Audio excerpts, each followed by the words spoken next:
Bismillahirrahmanirrahim. Assalamualaikum warahmatullahi wabarakatuh. Perkenalkan, nama saya Rendi Saputra, NIM 220301 50 12 14, kelas PJKRI. Baik, pada video kali ini saya akan mempresentasikan dari materi bab 2, yaitu olahraga kesehatan. Bab 2, olahraga kesehatan. Olahraga merupakan bagian dari upaya pencegahan langsung terhadap manusia dan merupakan upaya pemeliharaan dan pencegahan yang terpenting, termurah, dan paling fungsional atau fisiologis. Bagian A, sehat dan kesehatan. Sehat adalah nikmat karunia Allah yang menjadi dasar dari segala nikmat dan kemampuan. Nikmatnya makan, minum, serta kemampuan bergerak dan berpikir akan berkurang atau bahkan hilang dengan terganggunya kesehatan kita. Oleh karena itu, kita harus senantiasa mensyukuri nikmat sehat karunia Allah ini dengan senantiasa memelihara dan bahkan meningkatkannya. Pemeliharaan dan peningkatan derajat sehat merupakan bagian dari upaya pencegahan, yaitu terdiri dari upaya pencegahan faktor lingkungan dan upaya pencegahan kepada faktor manusianya. Sehat dan kesehatan. Sejahtera paripurna adalah sejahtera seutuhnya, yaitu sejahtera jasmani, sejahtera rohani, dan sejahtera sosial, sesuai dengan konsep sehat Organisasi Kesehatan Dunia atau WHO yang mengemukakan bahwa sehat adalah sejahtera jasmani, rohani, dan sosial, bukan hanya bebas dari penyakit, cacat, ataupun kelemahan. Pencapaian sejahtera paripurna ini dapat dilakukan melalui berbagai pendekatan sesuai dengan bidang kegiatannya masing-masing. Olahraga membina mutu sumber daya manusia melalui pendekatannya ke aspek jasmania. Agama membina mutu sumber daya manusia melalui pendekatannya ke aspek rohania. Sedangkan kehidupan sosial meningkatkan mutu sumber daya manusia melalui pendekatannya kepada aspek sosial. Mengacu kepada sejahtera paripurna sebagai tujuan pembinaan mutu sumber daya manusia, maka secara umum tujuan pembinaan pemeliharaan kesehatan adalah memelihara dan meningkatkan kemandirian dan kehidupan biopsiko-sosiologis, yaitu secara biologis atau jasmania menjadi atau lebih mampu menjalani kemanusiaannya secara mandiri, tidak tergantung pada bantuan orang lain.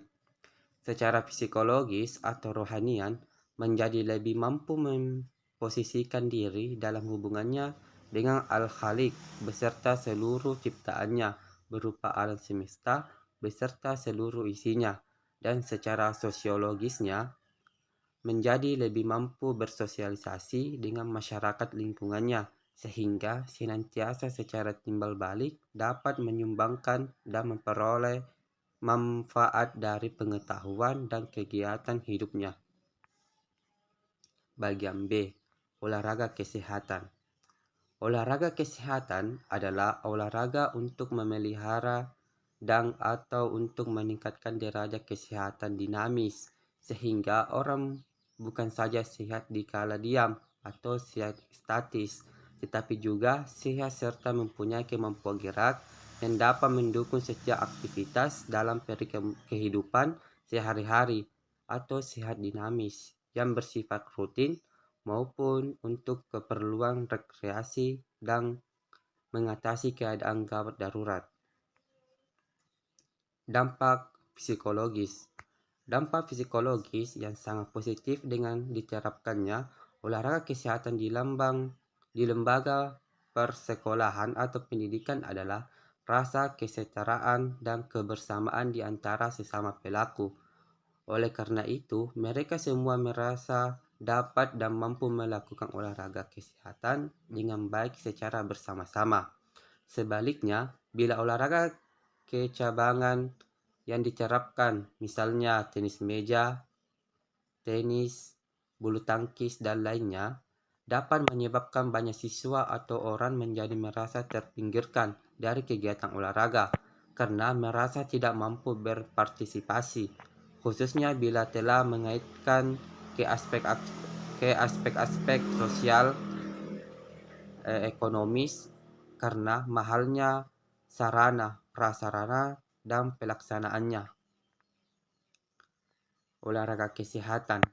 Konsep olahraga kesehatan adalah padat gerak, bebas stres, singkat atau cukup 10-30 menit tanpa henti, adekuat, asal, mudah, murah, meriah, dan fisiologis atau bermanfaat dan aman. Masal ajang silaturahmi, ajang pencerahan stres, ajang komunikasi sosial. Jadi, olahraga kesehatan membuat manusia menjadi sehat jasmani, rohani, dan sosial, yaitu sehat seutuhnya sesuai konsep sehat WHO. Adekuat artinya cukup, yaitu cukup dalam waktu 10-30 menit tanpa henti, dan cukup dalam intensitasnya. Menurut Koper, pada tahun 1994, intensitas olahraga kesehatan yang cukup yaitu apabila denyut nadi latihan mencapai 65-80% DNM sesuai umur. Denyut nadi maksimal sesuai umur 220 sampai umur dalam tahun. Masalah intensitas yang adekuat ini harus menjadi perhatian, terutama pada olahraga kesehatan sasaran ketiga. Dilihat sasaran olahraga kesehatan. Contoh olahraga kesehatan berbentuk senam. Senam yang mencapai sasaran ketiga aerobik ialah senam pagi Indonesia, seri DSPID. Satu seri SPID memerlukan waktu 1,45 sehingga untuk memenuhi kriteria waktu yang adekuat maka SPID harus minimal 60 kali berturut-turut tanpa henti yang akan mencapai 10,5 menit. SPID ini macam gerak dan tata urutannya sudah berpola tetap sehingga lama-kelamaan peserta dapat menjadi hafal akan macam gerakan dan tata urutannya. Bagian C. Ciri olahraga kesehatan. Pesantai adalah orang yang tidak melakukan olahraga sehingga cenderung kekurangan gerak. Sebaliknya, pelaku olahraga berat melakukan olahraga lebih dari keperluannya untuk pemeliharaan kesehatan. Demikianlah, maka pelaku olahraga kesehatan adalah orang yang tidak kekurangan gerak, tetapi bukan pula pelaku olahraga berat. Olahraga yang dianjurkan untuk keperluan kesehatan adalah aktivitas gerak raga dengan intensitas yang sesingkat di atas intensitas gerak raga yang biasa dilakukan untuk keperluan pelaksanaan tugas kehidupan sehari-hari. Blair 1989 dalam Cooper 1994. Oleh karena itu, setiap orang mempunyai dosis olahraganya masing-masing. Dalam hal olahraga kesehatan dilakukan secara berkelompok yang dipimpin seorang instruktur atau guru olahraga, maka setiap peserta harus berusaha mengikutinya sebaik mungkin namun sesuai dengan kemampuannya masing-masing. Ciri-ciri olahraga kesehatan.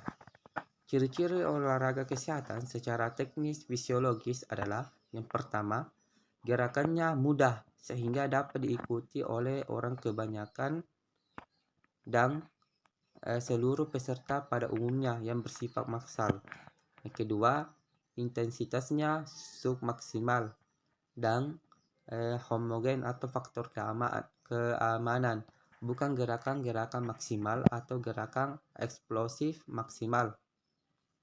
Yang ketiga, terdiri dari satuan-satuan gerak yang dapat secara sengaja dibuat untuk menjangkau keseluruhan sendi dan otot, serta dapat dirangkai untuk menjadi gerakan yang kontinu tanpa henti.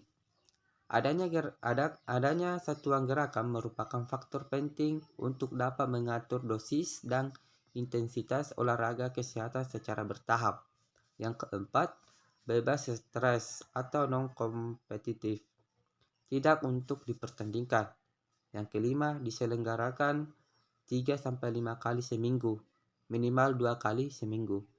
Keenam, dapat mencapai intensitas antara 65-80% denyut nadi maksimal sesuai umur. Denyut nadi maksimal sesuai umur yaitu 220 umur dalam tahun. Sebaliknya, tiap peserta mengetahui cara menetapkan dan menghitungkan denyut nadi latihan masing-masing. Bagian D. Latihan otot pada olahraga kesehatan. Dalam olahraga kesehatan, tujuan utama latihan otot adalah untuk mencegah atrofi atau hipotrofi otot dan osteoporosis, dan agar otot dan tulang dapat memenuhi tuntutan tugas kemandirian dalam perikehidupan biopsikososiologik masing-masing individu. Sejak usia pertengahan, sekitar usia 30 tahun, massa tulang berkurang dari 1% tiap tahun, dan pada wanita menopause meningkat menjadi 4% per tahun selama 5 tahun pertama, kemudian melambat. Latihan otot pada olahraga kesehatan.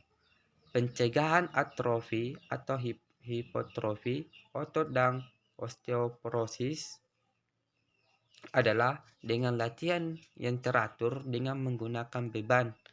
Misalnya senam dengan menggunakan beban. Untuk pembebanan dapat digunakan benda-benda murah yang mudah didapat, misalnya sebotol air minum kemasan 600 ml yang berarti pembebanan seberat 600 gram. Kekuatan penting untuk pemeliharaan dan peningkatan kemampuan gerak dasar yang menjadi dasar bagi kemandirian dalam kehidupan biopsikososiologik yang harus dimiliki para lansia. Sasaran olahraga kesehatan. Sasaran olahraga kesehatan pada umumnya dan khususnya bagi lansia adalah 1. Memelihara dan meningkatkan mobilitas dan kemandirian gerak sehat dinamis untuk memelihara dan meningkatkan kemandirian dalam kehidupan biopsikososiologiknya. Yang kedua, mencegah, menghambat perjalanan, meringankan gejala-gejala penyakit non-infeksi, dan bahkan dapat menyembuhkan penyakit non-infeksi termasuk menyembuhkan penyakit kelemahan fisik. Yang ketiga, mengendalikan berat badan bersamaan dengan peraturan diet. Dan yang keempat, meningkatkan semangat dan kualitas hidup. Jadi kesimpulan, setelah memahami hakikat sehat dan kesehatan, pendidikan jasmani, olahraga kesehatan, dan sasaran olahraga kesehatan, maka tibalah saatnya kita memikirkan kemana pelaksanaan olahraga ini sebaiknya kita arahkan. Yang pertama, olahraga secara umum hendaknya dipahami sebagai alat pelatihan untuk memelihara, meningkatkan derajat sehat dinamis, dan kualitas hidup menuju kondisi sejahtera paripurna sesuai dengan sehat WHO. Yang kedua, olahraga, khususnya di lembaga kependidikan atau persekolahan, secara terus-menerus digalakkan kembali dengan menekankan konsep olahraga kesehatan sebagai pokok pemikiran dan penyajiannya, karena durasi larna sampai waktu pelaksanaan olahraga kesehatan cukup sampai 10-30 menit. Maka hakikat melakukan olahraga kesehatan adalah memenuhi kebutuhan hidup, bukannya membuang-buang waktu. Olahraga kesehatan dapat disajikan 2 pertemuan atau 2 minggu dalam 30 menit, yang berarti masih memenuhi persyaratan minimal olahraga kesehatan. Dan yang ketiga, para pelaku olahraga kesehatan khususnya usia lanjut perlu melakukan olahraga kesehatan secara rutin atau teratur untuk memelihara dan atau meningkatkan kemandirian dalam kehidupannya sehari-hari demi meningkatkan kualitas hidup. Yang keempat, keberhasilan misi di tingkat lapangan sangat ditentukan oleh kualitas guru pendidikan jasmani dan para instruktur olahraga kesehatan, serta pemahamannya mengenai makna olahraga kesehatan bagi lembaga-lembaga pembinaan mutu sumber daya manusia dan masyarakat luas pada umumnya, serta ketulusan dan kesungguhan dalam pengabdiannya. Kelima, olahraga kesehatan di lembaga pembinaan mutu sumber daya manusia maupun di masyarakat luas pada umumnya harus dapat dirasakan sebagai kebutuhan, sehingga mereka akan merasa dirugikan manakala kegiatan olahraga ditiadakan. Itulah tadi hasil presentasi saya. Lebih dan kurangnya mohon dimaafkan. Saya akhiri dengan ucapan wassalamualaikum warahmatullahi wabarakatuh.